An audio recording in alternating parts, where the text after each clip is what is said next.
নমস্কার বন্ধুরা, তোমরা সবাই কেমন আছো? আশা করি খুব ভালো আছো। আমার আরেকটা নতুন ব্লগে তোমাদেরকে অনেক অনেক স্বাগত জানাই।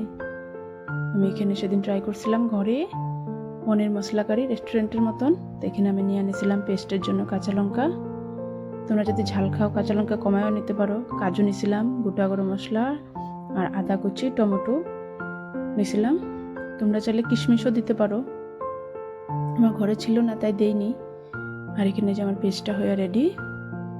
তারপরে এই যে তেল গরম হয়ে গেছিলো, তেল গরমে দিয়ে দিছি আমি আলু, হলদি আর লবণ, আর একটু আঁচটা কমাইয়া ঢাকা দিছি, কেন আলুটা ভালো করে সিদ্ধ হওয়ার জন্য।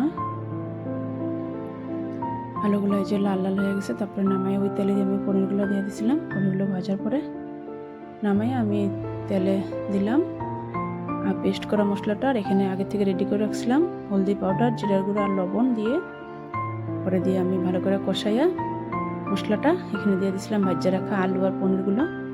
তো ভালো করে মিক্স করে তারপরে আমি দিয়ে দিলাম জল। জল দেওয়ার পর আমি যে ভালো করে উতলাইছি যখন তরকারিটা, তারপরে আমি গ্যাসটা কমাইয়া একটু ঢাকা দিলাম। আমার এখানে হয়ে গেল পনির মশলা কারি হয়ে রেডি। আর ভিডিওটা আমার ভালো লাগলে তোমরা একটা লাইক কমেন্ট শেয়ার করবা।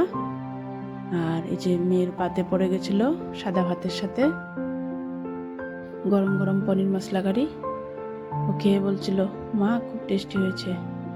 পনির তো সবসময় একরকম ভাল লাগে না, একটু অন্যরকম করলাম। তোমরা অবশ্যই ঘরে ট্রাই